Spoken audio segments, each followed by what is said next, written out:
Kitab Islam Nusantara oleh Kiai Haji Ma'ruf Amin. Penulis adalah Rais Aam, Pengurus Besar Nahdlatul Ulama. Akhir-akhir ini Islam Nusantara jadi wacana publik, tak hanya di kalangan warga Nahdlatul Ulama atau Nahdliyin, tetapi seluruh masyarakat Indonesia ikut memperbincangkannya. Seolah-olah ada anggapan bahwa Islam Nusantara adalah hal baru. Hal ini wajar karena Nahdlatul Ulama atau NU adalah ormas terbesar bangsa ini. Jika terjadi perubahan di dalam organisasi ini, pengaruhnya segera dirasakan oleh seluruh negeri. Karena itu, bentuk apresiasi publik seperti ini sangatlah positif, baik bagi NU maupun bagi negeri ini.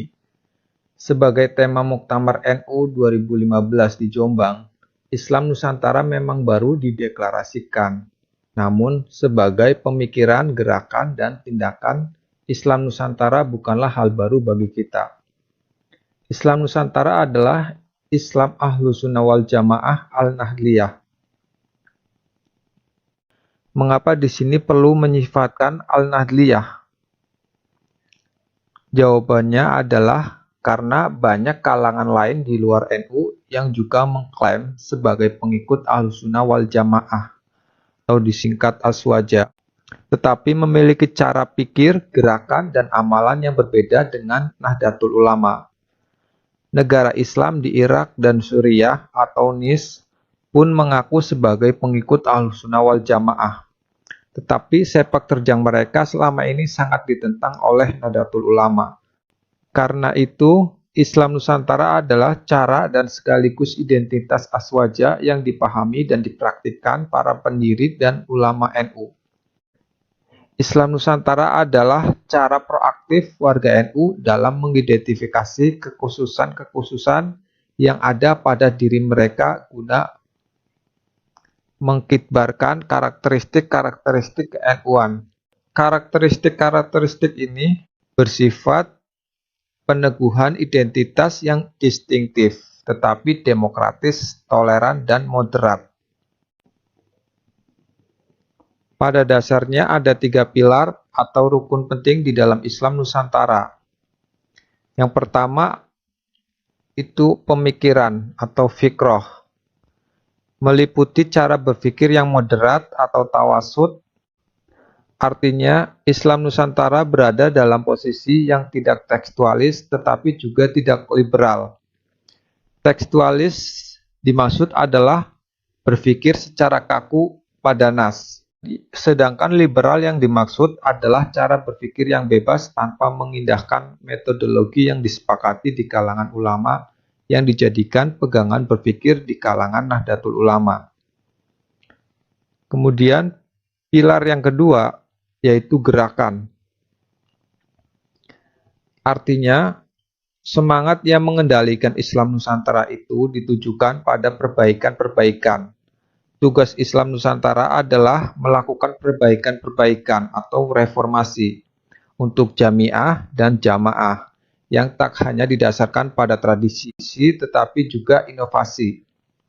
Reformasi Islam Nusantara adalah reformasi menuju tahapan yang lebih baik dan secara terus-menerus. Jadi posisi Islam Nusantara bukan hanya mengambil hal yang baik saja, tetapi juga melakukan inovasi, mencipta yang terbaik dan terbaik. Prosesnya terus-menerus. Inovasi pun tak cukup, juga harus dibarengi dengan sikap aktif dan kritis. Pilar ketiga adalah amaliyah. Islam Nusantara sebagai identitas Aswaja NU menekankan bahwa segala hal yang dilakukan Nahdliyin harus lahir dari dasar pemikiran yang berlandaskan pada fikih dan usul fikih. Disiplin yang menjadi dasar kita untuk menyambungkan amalan yang diperintah Al-Quran dan Sunnah Nabi. Dengan cara demikian, amaliyah Islam Nusantara itu sangat menghormati pada tradisi-tradisi serta budaya yang telah berlangsung sejak lama di tengah masyarakat. Tradisi atau budaya yang di dalam usul fikih disebut dengan urf atau adat tidak begitu saja diberangus, tetapi dirawat sepanjang tidak menyimpang dari nilai-nilai ajaran Islam. Praktik keagamaan demikian inilah pada dasarnya yang dilakukan Wali Songo dan kemudian diwariskan pada pendiri NU kepada kita semua.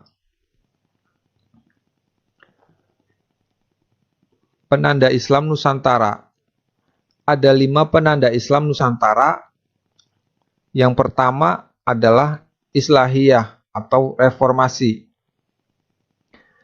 Artinya pemikiran, gerakan, dan amalan yang dilakukan para Nahdliyin selalu berorientasi pada perbaikan. Pada aspek pemikiran, misalnya selalu ada perkembangan di sana. Dan karena itu, pemikiran Islam Nusantara adalah pemikiran yang ditujukan untuk perbaikan terus. Cara berpikirnya adalah tidak statis dan juga tidak kelewat batas. Kemudian yang kedua adalah Tawazuniyah, yang berarti seimbang di segala bidang. Jika sebuah gerakan diimplementasikan, maka aspek keseimbangan juga harus dijadikan pertimbangan. Tawazuniyah ini menimbang dengan keadilan. Kemudian yang ketiga yaitu Tatawu'iyah, yang berarti sukarela. Gerakan dan amalan Nahdliyin tidak boleh memaksakan pada pihak lain atau la ijbariyah. Artinya, orang NU harus memperhatikan hak-hak orang di luar NU. Secara internal, warga NU juga tak boleh bersikap fatalistik atau jabariyah. Harus senantiasa berusaha dan berinovasi menegakkan 3 pilar Islam Nusantara di atas. Dengan kata lain, tidak ada pemaksaan, tetapi bukan tidak berbuat apa-apa. Kemudian yang keempat itu adalah akhlakiyah atau santun, yaitu segala bentuk pemikiran, gerakan, dan amalan warga Islam Nusantara dilaksanakan dengan santun. Santun di sini berlaku sesuai dengan etika kemasyarakatan dan kenegaraan serta keagamaan. Kemudian, penanda Islam yang kelima yaitu tasamuh atau toleran, yang berarti bersikap toleran, respek kepada pihak lain. Sikap toleran ini tidak pasif, tetapi kritis dan inovatif. Dalam bahasa keseharian, warga NU adalah sepakat untuk tidak sepakat. Secara konseptual, kelima penanda Islam Nusantara tersebut mudah diucapkan, tetapi sulit direalisasikan. Sulit di sini berbeda dengan tidak bisa melaksanakan. Misalnya, sikap Islam Nusantara dalam menyikapi 2 arus formalisme keagamaan dan substansialisasi keagamaan berada di tengah. Kedua arus boleh diperjuangkan selama tidak menimbulkan konflik. Prinsip yang harus dipegang dalam hal ini adalah kesepakatan, demokratis, dan konstitusional. Hal penting lain yang akan disampaikan adalah persoalan ijtihad. Apakah model ijtihad Islam Nusantara? Ijtihad Islam Nusantara adalah ijtihad yang selama ini dipraktikkan oleh Nahdlatul Ulama. Prinsipnya, Islam tak hanya berdiri pada aspek yang bersifat tekstual, tetapi juga aspek yang bersifat ijtihadiyah. Ketika kita menghadapi masalah yang tak ada di dalam teks, maka kita menganggap masalah selesai, artinya tidak dicarikan jawaban. Islam Nusantara tidak berhenti di sini, tetapi melihat dan mengkajinya lebih dulu lewat mekanisme-mekanisme pengambilan hukum yang disepakati di kalangan Nahdliyin. Hasil dari mekanisme metodologi hukum ini harus dibaca lagi dari perspektif Al-Quran dan Sunnah. Mekanisme metodologi hukum yang biasa dipakai Nahdliyin di sini misalnya adalah maslahah atau kebaikan. Ilustrasinya, jika sebuah amalan tak ada di rujukan tekstualnya, tetapi ia membawa kebaikan di tengah masyarakat, hal itu justru harus dilestarikan. Dan pada akhir tulisan pendek ini, penulis ingin mengatakan Islam Nusantara harus lebih digali lagi sebagai perilaku bangsa agar tidak ada lagi hal-hal yang tidak kita inginkan justru terjadi. Penulis adalah Rais Aam, pengurus besar Nahdlatul Ulama. Tulisan ini sebelumnya sudah pernah dimuat dalam rubrik Opini Harian Kompas 28 Agustus 2015.